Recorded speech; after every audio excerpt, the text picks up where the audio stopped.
moye bra. Aha Asempa 94.7.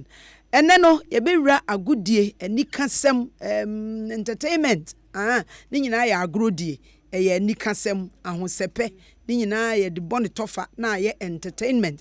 Na ene apomudin no ben me bia be ye complain o se ne yire etin se wato densum ene owura mu asi tobom ene ehwitim kramfa ne ho na ene ye bebisa se die nti ene ma bi sebe wakosua kumen akoye se esiofra a utomu na ede wusi adonko famiko ene enkomo na mu be ye twan na mensaka minua bema ene praise the dawn wetie ne na achi baby a wakose nsem bia otwe afi ho aba no ensem no otwe ne nsankan enti ogya enye yi enti oguso atwe enti ene minua bema kwekwe dukumie kweku na uti say yo urade adome ho den se bongris aboba ba mitimi hu tropon program fa ne ho ahode ne wo ho ye mi amhwe se dia no pay wasi atwa ne yopo ya se abikusa da roma yeso bibi osirima nta ponche ya dabi ena bibi nso onyum krom so odi mpamu da nye na fa mi kra midi be kwa akowuram nti abikusa o ide ne se mi ami hu wayi wudi abikus koso ate na da metwa madam fu bi se utimeja merin mako ayi obi opama de me kra me kopetela ni ene ya wa utie mi aye tailor ni for application bra ba ku bi gina ni me ya ma me kan da bia me mpadi ogina ni me padi o wati chiri kwaku aja ho sepensem weekend ensam ni bi atwagu ensam de nse yesi ade akyi ne ante asemfoforo ayi chinti de bia asemfoforo si na ma me mfa nhya se free osofu yi osofu ben sofu ya o preach ya o kwehye pieto asore dem di oda pulpit so yes skills no de na o che ayi position na osofu oduru sa na friend I'm prophet is friend reverend oduru na asore ne Alabaster Church yo sofu ya kwa kansema mo manfo mo ani gidi mu nsem entertainment for no bu ofu say tam ade no kan yeti o mai ma yeti oji abasobodi edi ai mi gidi nipa ya de osayeye etini sa wo ye adwuma na eduru ba bi na so obi ka so okay adwuma ya mu yeyi me ba bebo mabaso enye bone mum abasobode no wo se obi enso timi to abade kyese bi adwo na mepe ya isa na mepe kwestani ana se kwaku na mepe ene no nka bone enye bone obi a wo de ope so fu mu ni yakum obi a ne master o preach wa sore dem ma wo se Ghana Music Awards no kra na uza memene da wo ya na eba wo amafo ni abre den vote akese na amafo vote osafu isore ya wase a demonic na ono no osema pioto na enu de enye demonic wase a demonic onim demonic some kind and one time broche anka se de ayi gay ekoso aha na obeka no se ebia ofri Ghana nti free Ghana ni ncha neko na ka kum ya jini kwakwa no mienkotie sofu na asema wo kan ya wose Ghana Music Awards wakeka nsem bi frafra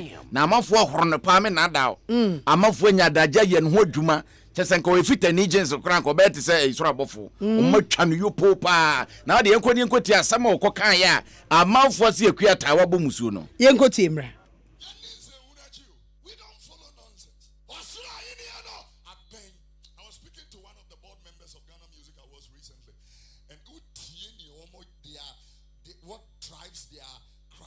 selection. You can see that people are really pushing the agenda of Satan. I'm telling you. The reason why they involve the asetenamu majority of Ghanaians love gospel music, and in terms of sales, gospel music makes sales more than secular music, and so they are using the church for their business. Asempa FM. On the no debate who won what, because we want the praises of men. John chapter 12. John chapter 12. Because we want the praises of men. That is what we look for. Now, gospel for no cry. Wooden placards. After you collect all these awards, I want to ask you, and everybody is hailing you, and you are impressed. I want to ask you, is God pleased also? Think about that. Is God also pleased? Because you collected a wooden plaque, a plastic plaque, a brass plaque, even if it is a gold plaque. Is God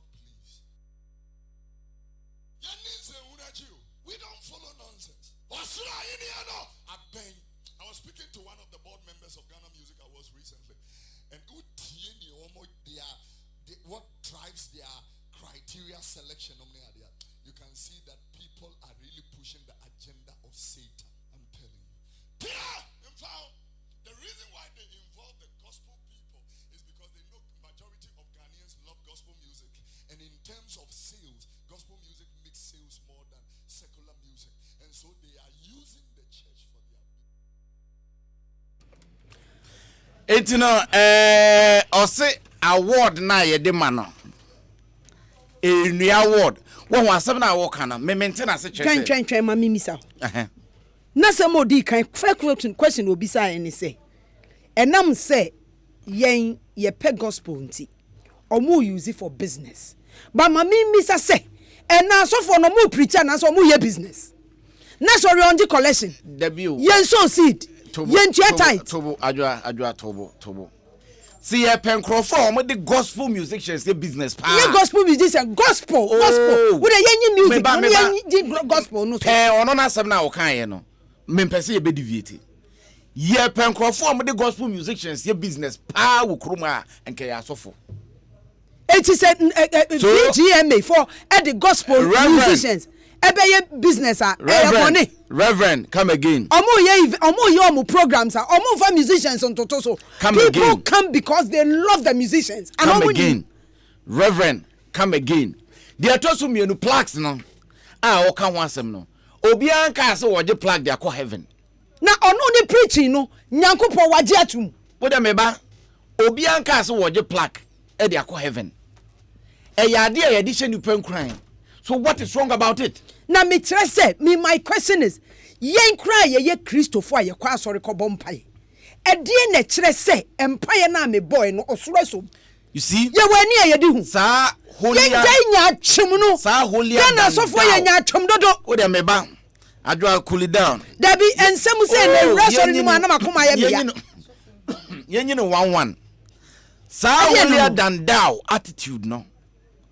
Sa mehwe mabeti ese mi nua attitude no emma Christo so monye attractive sa wutufo asem ya okan ya ose ensemhunu mokwaje award ensemhunu se obi na koka kire sofo se de oye ne ensemhunu a ye beka se thou shall not touch my anointed no mom say anointed ne touch obi so yenye ne den Dabi Nyankopon kan bibi ansa o ka that touch not my anointed what am eba okay bibi ansa anointed no eso ko fanto kwa ba ono se touch no Yesu kura ye touch we shouldn't make gospel so cheap and so mediocre osofo sambra bion na say bible nankasa no we see the trust and na osofo nankasa adwuma na omo ye na asa omo nti ase se woni gospel board o gospel management o gospel overseer o gospel organizer and na make sure say criteria omo de ye no yen ye wa abonten emfa ye ho criteria no quite simple where mama chwadwa your 20% board 20% academy they say board avuti academy avuti 60% no yentimamufo enti so your gospel musician yenti o mamu na amafo say gospel ni bi antimi win artist of the year yenti o mamu na Joe Metal I win artist of the year enti o pese say Joe Metal no ono ni nwoma oto no ye nkwase asem sa Joe Metal no ono no ni nwom no enso nyame ani ono ni preaching na so nyame ani Jaja na so for no more tete. Tobo mame, you fufu amen no ho kwan. Tobo, let's push it small. You pian kakra. Kan adwen kire wo. What you say? Now, Joe Metal win artist of the year. Unibody kuntia. Enti. Because a man for to aba. E just say Joe Metal nyom no sunsun wo na wo se esa wo ye sofo na push gospel. Sade wo kana. Said ya be ya yemfa award ma Shatawale ni Stone Boy na nyom a mo frɛ no wiase nyom no and sorry na dey na wasam ye you have to vote if you really want to push gospel said ya wo kana you have to talk to your church members to vote so that gospel for the woman can win the no person o kire ni say gospel for ni kro mo ko omo di omo ho awura sa ayi competition ni mu no kra no award ayi no kra no eye nkwase asem the o person o kire no oh, do you know children? Nyamini pa me ya because I like his charisma. Charisma, bay. Tobo. Kuku. Oh, I like his charisma, but I can't kakra. Over. He's still immature. in the gospel. Yes. He's still immature. No, because Bible school, gospel. My Salvation Army, you had to make a Bible school. I was supposed to be a pastor. What I say? Yet me fa nyamia samno emwa ye bunye kukukuku heaven enye kukuku ne adiko. Your understanding about the word. Kwakwa dukumi anopɛ wo ma. Bible ni trase. What bubu ma kra. Yefro na. Wa hwe obi pi baba. Yefro. Samfo kwa. Yefro ne konse from. Na adwa kasa minua ne. Da bia me ka asem bi se hwe. Yeso obi nimu a obi kire. Ene obi nim won so anofre wakoa bi. That is the point. Sanka ye nim ba bia obi afri. Ene obi akrom. Nka obi ahuni pa. Ki bebu ade. Ghana had there is this trend there sorry me akwam kai se be bahad na don yam be kan one some time ago. Musicians are we won so bigger than this. We won so bigger than this. Omunim se eyi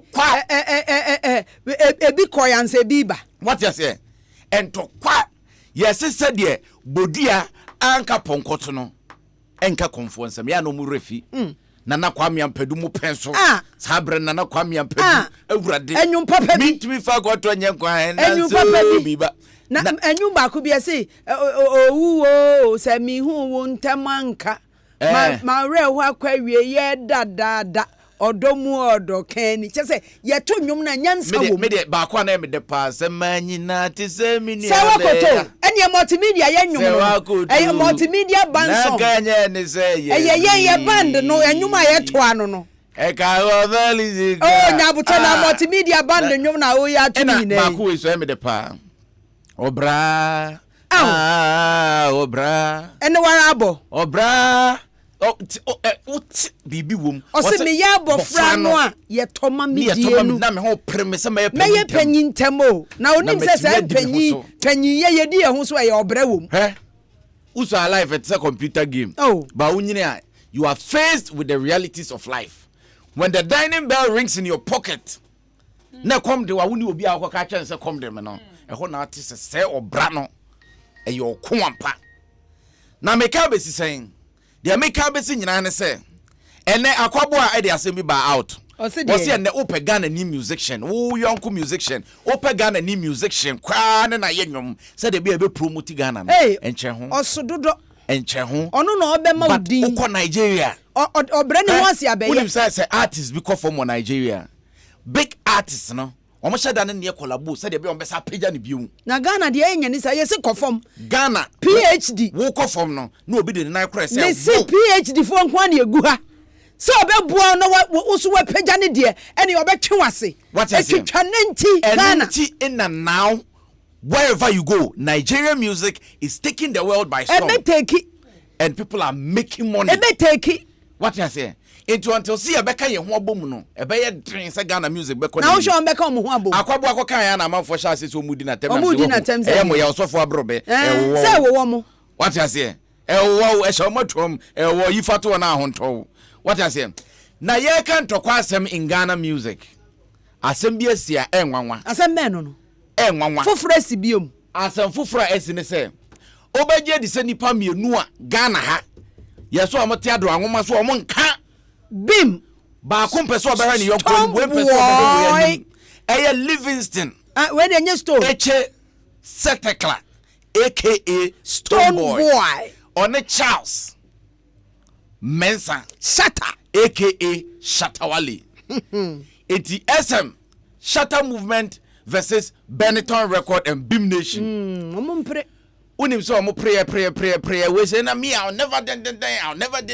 gidi ema Stone Boy kwa be ka say Shatta akoka no baby say so ne ku ne maame ema ho bufo sore ye ema later ba cha kwa be ka say e bufu ne ba ne ade Shatta so de na baby that guy that Apache guy ne didi ye ho ne ye to ye ho unim say so mo ye nuafo asu said aje omani so omo ye nuafo aje omani so mo nyina mo ya igbefo mo fifa mantam aje omani so aigbe kakra mo be kama na ka bo nsamfo wo Ghana tie enya igbe asem na himfa asem omo ye nuafo asem na making obi ni nua eye obi ni wofa Stone Boy wofa ase ani Shatta Shattawale ayeka Shatta maame we de nyame na make kan Stone Boy ne wo fa ase any shatter Shatawale enti chese nke wo se Stone Boy no ohu ne wo fa ayi a o twa de prise etu de yenko ne ekotie shatter maame e ba out e be kan say Stone Boy maame ya wuye ya e ko fa asem ba ye yenka abusuafo ya Stone Boy maame no na oye Shatawale auntie Shatawale maame no a obeka say ono ne auntie ne sewa ene Stone Boy maame no wuye no wa hu wiase ati omu mienu no ene kaze o eye obi ni wo fa ase obi ni wo fa because boy maame no eye wey auntie na say Stone Boy one Shatta maame ye cousins meba eyiye no Stone Boy ne ma Shatawale ne maame no kwa eyiye ne bidie ende mintimi nche na o de yenko timra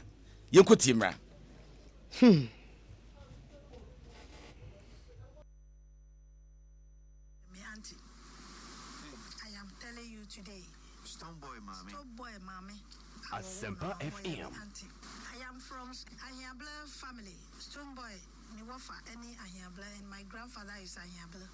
So they are relations and they don't know. Time Shatta and your money at the idea of one name. Stone Boy Bow. Me call her, me catch room, say, we are full, but now Shatta the official say, I before the and your brother and your womb. See, I am said, on fun serious that time, but. And then me person me catch room say when we for until when we sad na mimpe but me to me koka me nimba bia maka kwatina kacha we for when ya ntokwa no because me am here the ma me kro de me ko nti no mabo ho pa yese nya me fa asomwe mra omontem sa nya no wo ya me papa Adwa, clap for God. Clap for God. Oh, baby, I'm media fan. Me moment say. Ina, SM fans. Ina bim. Ina, ye share woman. Ina, baby, I me what problem ni say. Say, on that dream ye ni say, yes, mu ye nua. I obi ani say before the nyina nuanom. Nya bro, ni sing. In time for the council, I be pa I be say. Say be ni do baby. No tis obi kan ni krom kasa wo ho. Ene na samu nya de krota na chi de me kan o ti ase se eye sampo a adenti na wan fa ni se ye mienu a ye nyina ye Voltarians a ye nso yetimi apagya in the music industry no ye nka ye timbo na ye raise flag no ni din ni ama mensa ono tilt more towards the father side who is a guy mami nka se mi nchiro I ene me be chiro bibi e fa igbefo aigbefo ye fa eye adan ye fa eye nkran ni ama no wokotogwa ye wo ni ama wo ho ye make out here say wokotogwa ye so and my wife say no ofriketa but edini your cancy essence abusuan bi wa adan na make sure say wo be ko Togo no ye wo Togofo a omoto dede kokwe ayeko oyenye de no nkranfo ka no ayoko Togofo e ka no ayoko dede adanfo to ofoi Togofo no ye to efoi adanfo to ohui yen Togofo no ye no ehui enti yen de no eye na we nu mu de no ye o what must say enti as yasefo bom sanso na sa wo besin ko sanya breku a ye to dede ye to kokko ye to mamle ewo sanya breku central region nti efutufo ni nso bi asefo eye nkranfo enti da mi kan wo mi dwumedie bi aso se Ghana ye nyina ye nipa baako but se wonya hu wunchi a won no feel se baby a wote ne hwa na ate but ubewura mu ano na wonua eye obi Kwame na Aidan a owadom FM ya ye live worship wonim se Kwame na Aidan efia ye tena mu a ye tete no wo no eye meme na na fie dia me kan otima se yomponshira brete and if is simpa Winneba hospital opposite baby na Kwame na Aidan ne ma mete no eye me grandfather fie enti wo bewura mu no na bia Kwame na Aidan me ne no ewo link dia me kan otia but mo ne link the fact say ne maame aba betena wo fie na we raise ni wo ho no automatically no oye wo nua mabo abusua what you say mabo abusua enti ni say dey aba mountain Say Stone Boy ne wo fase ene Shatawale. Eti e wo se Shatawale obi video ni obu o Stone Boy ne wo Shatawale ne wo fa ene Stone Boy. Ewrade apejo mu nyina beduru sam pempen so. Omo ko mu timmom. Omo ko mu timmom no. Ye pese ye hu se music forward to say the Nigeria for me. Me pese me hu se nka Stone Boy ne Shatawale asem ya abepie enti no. Wofa ne wofa ase be ye collabo na Ghana ye nyina ya bo age so na ye hu se enkabo maba na Voltarians nso ye ni age eti na eno ne asem ase say aba beto monten eti minim ebia obi wa abonten ade wasu awum eti no ba bia duru ye se ye be ma omanfo abem na ye be ma omanfo abem esanse nsam no na age me nsam chese me hwe Stone Boy ni Shatawale die ikura asem no ye wie ye nka hwe biom wa